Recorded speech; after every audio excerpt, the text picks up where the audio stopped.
ಮುಖ್ಯೋಪಾಧ್ಯಾಯರೇ ಮತ್ತು STMC ಅಧ್ಯಕ್ಷರೇ, ಸದಸ್ಯರೇ ಹಾಗೂ ಇಲ್ಲಿ ಬಂದಿರತಕ್ಕಂಥ ಅತಿಥಿ ಮಾನ್ಯರೇ ಮತ್ತು ನಮ್ಮ ಶಾಲೆಯ ಗುರುವೃಂದದವರೇ ಮತ್ತು ನನ್ನ ಸ್ನೇಹಿತರೆ ಎಲ್ಲರಿಗೂ 80ನೇ ಸ್ವಾತಂತ್ರ್ಯ ದಿನಾಚರಣೆಯ ಶುಭಾಶಯಗಳು.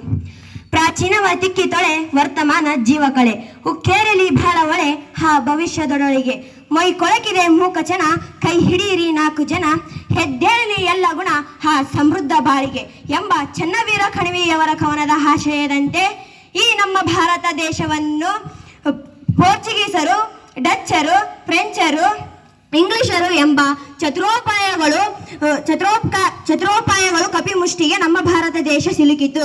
ನೇರವಾಗಿ, ವಕ್ರವಾಗಿ, ಪ್ರತ್ಯಕ್ಷವಾಗಿ, ಪರೋಕ್ಷವಾಗಿ, ಧರ್ಮವಾಗಿ, ಅಧರ್ಮವಾಗಿ ಹೀಗೆ ನಾನಾ ರೀತಿಯ ತಂತ್ರ ಕುತಂತ್ರದಿಂದ ನಮ್ಮ ದೇಶವನ್ನು ಬ್ರಿಟಿಷರು 200 ವರ್ಷಗಳ ಕಾಲ ಆಳಿದರು. ಅವರ ಒಂದು ಆಳ್ವಿಕೆಯಿಂದ ನಮ್ಮ ದೇಶವನ್ನು ಕಾಪಾಡಿಕೊಳ್ಳಲು ನಮ್ಮ ದೇಶದಲ್ಲಿರ್ತಕ್ಕಂಥ ಯೋಧರೆಂದರೆ ಮಂದಗಾಮಿಗಳು, ತೀವ್ರಗಾಮಿಗಳು, ಕ್ರಾಂತಿಕಾರಿಗಳು, ಗಾಂಧಿ ಯುಗ. ಮಂದಗಾಮಿಗಳು ಅಂದರೆ ದಾದಾಬಾಯಿ ನವರೋಜಿ, ಸುರೇಂದ್ರನಾಥ್ ಬ್ಯಾನರ್ಜಿ, ಗೋಪಾಲಕೃಷ್ಣ ಗೋಖಲೆ, ಮಹಾದೇವ ಗೋವಿಂದ ರಾನಡೆ ಇವರೆಲ್ಲರೂ ಮಂದಗಾಮಿಗಳು. ಇವರು ಬರೀ ಪತ್ರಗಳ ಮೂಲಕ ಮನವಿಗಳನ್ನು ಸಲ್ಲಿಸುತ್ತಿದ್ದರು. ಇವಾಗ ನಮ್ಮ ಭಾರತ ದೇಶದಿಂದ ಇಂಗ್ಲೆಂಡಿಗೆ ಕೆಲವೊಂದಿಷ್ಟು ರಫ್ತು ಆಮದು ಆಗ್ತಿತ್ತು.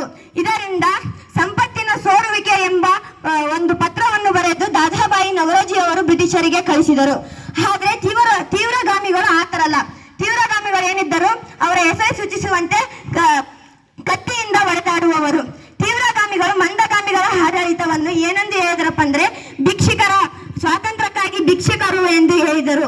ಆದ ಕಾರಣ ತೀವ್ರಗಾಮಿಗಳಲ್ಲಿ ಪ್ರಸಿದ್ಧರಾದವರೆಂದ್ರೆ ಲಾಲಾ ಲಜಪತ್ ರಾಯ್, ಬಾಲ ಗಂಗಾಧರ್ ತಿಲಕ್, ಬಿಪಿನ್ ಚಂದ್ರ ಪಾಲ್.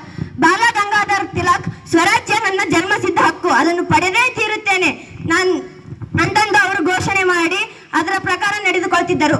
ಬಾಲ ಗಂಗಾಧರ್ ತಿಲಕ್ ಇವಾಗ ಗಣೇಶನ ಚತುರ್ಥಿ ಈ ತರ ಎಲ್ಲ ಹೇಗ್ ಮಾಡ್ತೀವಿ ನೋಡ್ರಿ, ಆ ತರ ಎಲ್ಲ ಫಂಕ್ಷನ್ ಮಾಡಿ ಜನರನ್ನೆಲ್ಲ ಒಗ್ಗೂಡಿಸಿ ಸ್ವಾತಂತ್ರ್ಯ ಹೇಗ್ ಪಡೆಯೋದೆಂಬುದನ್ನ ಹೇಳ್ತಿದ್ರು. ಮತ್ತೆ ಮರಾಠರ ಪತ್ರಗಳ ಮೂಲಕ ಕಳಿಸುತ್ತಿದ್ದರು.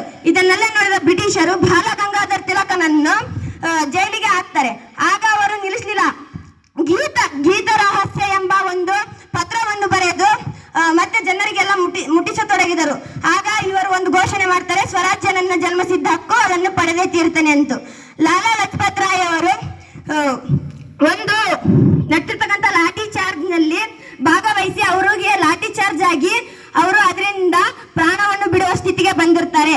ಆದರೂ ಅವರು ಕುಗ್ಗದೆ ಪ್ರಾಣ ಬಿಡುವ ಸಂದರ್ಭದಲ್ಲಿ ಒಂದು ಮಾತನ್ನು ಹೇಳಿ ಕುಗ್ಗುತ್ತಾರೆ. ಏನಪ್ಪಾ ಅಂದರೆ, ನನ್ನ ಮೈ ಮೇಲೆ ಬಿದ್ದಿರ್ತಕ್ಕಂಥ ಬ್ರಿಟಿಷರ ಹೊಡೆತಗಳು ನಾಳೆ ಅವರ ಶವದ ಪೆಟ್ಟಿಗೆ ಮೇಲೆ ಬೀಳ್ತಕ್ಕಂತಹ ಮಳೆಗಳಂತೆ ಅಂತಂದು ಹೇಳಿ ತಮ್ಮ ಒಂದು ಘೋಷಣೆಯನ್ನು ಕೂಗಿಯೇ ಪ್ರಾಣವನ್ನು ಬಿಡುತ್ತಾರೆ. ಮತ್ತು ಇಂತಹ ನಾಡಿನಲ್ಲಿ ಜನಿಸಿರ್ತಕ್ಕಂಥ ನಾವುಗಳು ಎಷ್ಟು ಪುಣ್ಯವಂತರು.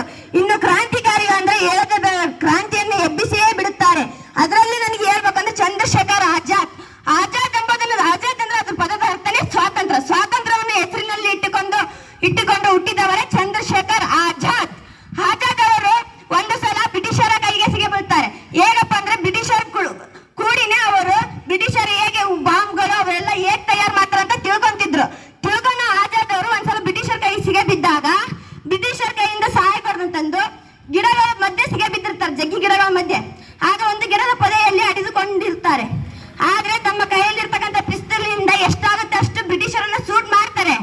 ಆಮೇಲೆ ಅದರಲ್ಲಿ ಗನ್ಗಳೆಲ್ಲ ಖಾಲಿ ಆಗಿಂದ ಅವ್ರು ಏನ್ ಮಾಡ್ತಾರೆ, ಒಂದಾಗ ಉಳಿದಿರುತ್ತೆ ಜೇಬ, ಒಂದಾಗ ಉಳಿದಿಂದವ್ರು ಏನಂತಾರ, ಬಲೋ ಭಾರತ್ ಮತಾಕಿ ಅಂತ ತಮ್ಮ ಗನ್ನಿಂದ ತಾವೇ ಶೂಟ್ ಮಾಡ್ಕೊಳ್ತಾರ. ಬ್ರಿಟಿಷ್ ಕೈಯಿಂದ ಭಾರತ್ ಮಕ್ಕಳು ಯಾರು ಸಾಯಂಗಿಲ್ಲ, ಬ್ರಿಟಿಷರೇ ನಮ್ಮ ಕೈಯಿಂದ ಸಾಯ್ಬೇಕು, ಅವ್ರ ಕೈಯಿಂದ ನಾವ್ ಯಾರು ಸಾಯ್ಬಾರ್ದಂತ ಅವರೇ ಸಾಯ್ತಾರ. ಇಂತಹ ಒಂದು ದೇಶದಲ್ಲಿ ಹುಟ್ಟಿರ್ತಕ್ಕಂಥ ನಾವು ನೀವುಗಳು ಒಂದಿಟ್ಟು ಬಲೋ ಭಾರತ್ ಮತ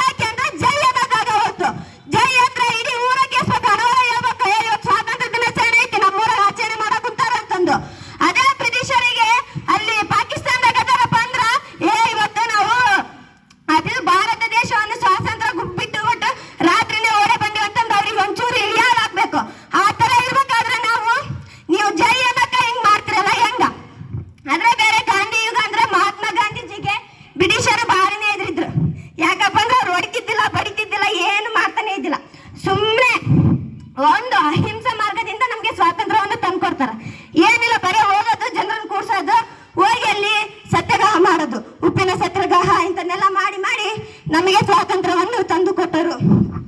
ಹೀಗೆ ಹಲವಾರು ಮಹನೀಯರು ನಮಗೆ ಸ್ವಾತಂತ್ರ್ಯವನ್ನು ತಂದುಕೊಟ್ಟಿದ್ದಾರೆ. ಆದ್ರೆ ಇಲ್ಲಿ ಮಾಡೋ ತಪ್ಪೇನಂದ್ರೆ ಇಲ್ಲಿ ಒಗ್ಗಟ್ಟಿಲ್ಲ. ಇವಾಗ ಕಿತ್ತೂರಾಣಿ ಚೆನ್ನಮ್ಮನ ಬಗ್ಗೆ ಹೇಳ್ಬೇಕಪ್ಪ ಅಂದ್ರೆ, ಕಿತ್ತೂರಾಣಿ ಚೆನ್ನಮ್ಮ ಅವರು ತಮ್ದೇನೈತಿ ಕಿತ್ತೂರು ಅದನ್ನಷ್ಟೇ ನಾವು ಸ್ವಾತಂತ್ರ್ಯಗೊಳಿಸಿದ್ರೆ ಸಾಕಂತಂದಷ್ಟೇ ನೋಡ್ತಿದ್ರು.